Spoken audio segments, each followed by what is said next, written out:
Geser sedikit yuk ke Desa Terbis yang merupakan wilayah di ujung barat selatan Kabupaten Trenggalek.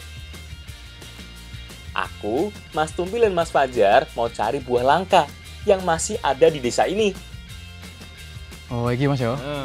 Nah, ini nih buah yang kita cari. Ini bakal kita jadiin olahannya Mas ya. Ini salah satu buah yang langka, namanya buah nam-naman. Buah nam-naman atau buah nam-nam adalah buah langka yang biasanya ditemukan di Asia Tenggara dan Asia Selatan. Selain di Indonesia, buah yang hanya tumbuh di batang utamanya ini ada juga di India, Sri Lanka, dan Malaysia.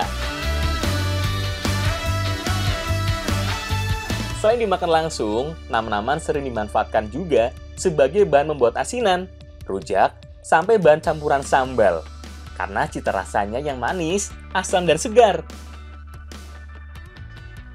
Biang Mas Blay Mas. Wah, ternyata rasanya itu asam. Nah, biasanya kalau rasanya asam seperti ini, itu banyak mengandung vitamin C. Wah, cocok banget Mas. Gawin jogo kekebalan tubuh. Karena alam banyak memberi manfaat. Wes, ayo, mulai yuk. Ayo, Mas. Ayo. Buah nam-naman sudah didapat, tapi belum cukup. Sekarang aku mau ke Sungai Sambeng dulu. Kali ini kami akan sedikit bekerja keras. Soalnya kita harus angkat-angkat batu dan keruk pasir.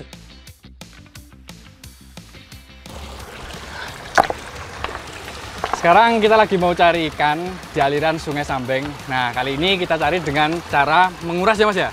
Atau meneu. Nah, ini kita bikin dulu bendungannya, baru nanti kita kuras ya Mas ya? Nawu adalah aktivitas mencari ikan yang biasanya dilakukan di aliran air yang tidak terlalu besar. Dengan cara membendung lokasi yang dianggap terdapat ikan, kemudian menguras airnya agar bisa menangkap ikan dengan lebih mudah. Yang bikin pekerjaan kita jadi lebih berat adalah karena lokasi yang kita duga ada ikannya ada di aliran utama sungai. Makanya, hal pertama yang harus kita lakukan adalah memindahkan aliran airnya ke sisi sungai yang lain. Karena sungai ini didominasi oleh batuan yang cukup besar, makanya agak susah untuk menyelesaikan misi pertama ini. Soalnya pasti ada celah di sela-sela batu yang membuat air terus mengalir ke arah lokasi ikan.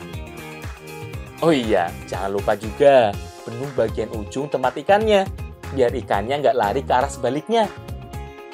Kali ini nggak terlalu susah yo, soalnya aliran airnya sudah tidak terlalu besar.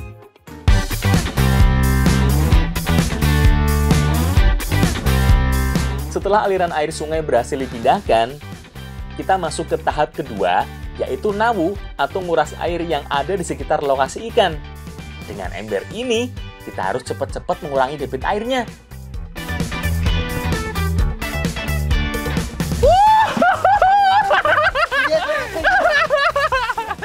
Hehehe, maaf ya Mas Fajar.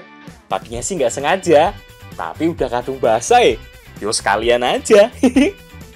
Biar seger yo. Biar melepas lelah juga. Sekarang tahap akhir, yaitu menangkap ikannya. Karena ikan sudah terjebak, bisa dengan mudah ditangkap dengan tangan kosong ya. Eits, tapi itu kalau Mas Tumpil yang sudah ahli. Kalau aku ya tetap susah. Woi, itu woi. Nah, ini loh. Woi, Col. Wah, itu loh. Nah, ini nih ikan yang kita cari, yaitu ikan benceng. Ini salah satu ikan air tawar yang banyak diburu Mas yo. Iya, Mas. Untuk pengobatan. Wah, sentuh karung Mas. Wah, ini Mas, aku tambahan Mas. Oh. Jenis ikan yang kita dapat adalah ikan benceng atau ikan gabus, tapi yang masih berukuran kecil. Nah, lumayan ini. Walaupun nggak banyak, tapi cukuplah untuk dimasak dan dimakan bertiga.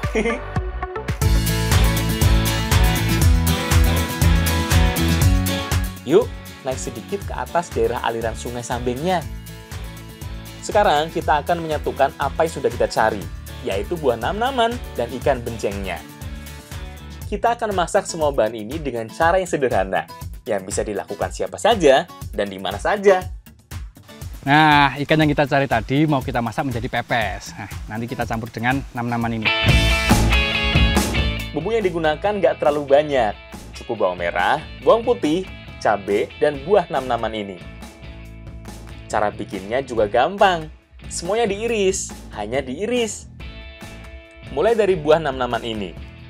Setelah dikupas, iris tipis-tipis yo, biar lebih mudah saat dimasak dan mudah untuk meresap ke dalam ikannya. Nah, aku yang nyiapin semua bumbunya. Yang lainnya beda tugas. Mas Tumpi lagi siapin daun pisang buat bungkus pepesnya. Dan Mas Fajar lagi nyiapin api dari serabut kelapanya. Sip! Kalau semua bahan sudah siap, sekarang campur jadi satu. Remas-remas dulu semua bumbunya, biar sari patinya keluar lebih dulu.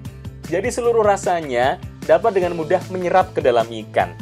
Kemudian bungkus dengan daun pisang, sampai rapat dan beberapa lapis yo, biar nggak mudah terbakar nanti daunnya. Oh iya, penggunaan daun pisang selain berfungsi sebagai bungkus makanan, juga membuat makanan memiliki aroma dan rasa yang khas, karena lapisan lilin yang ada di permukaan daunnya. Sip, saatnya kita bakar.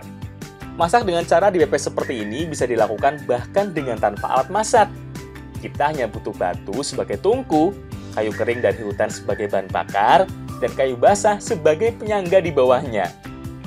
Dan kita sudah bisa membuat pepes benceng ini dengan sempurna.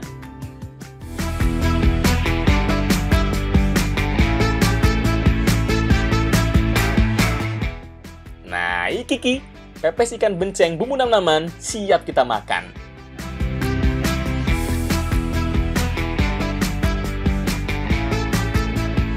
Biarpun sederhana, tapi makanan yang satu ini rasanya kaya banget loh. Nggak nyangka aku kalau rasanya bakal seenak ini. Wah, jadi setelah matang, rasa dari ikan benceng ini amisnya hilang ya Mas ya? Iya. Nah, ini karena faktor ada nam-namannya ya Mas ya? Wah, untuk tulangnya ini lunak, karena ini masih muda ya Mas ya?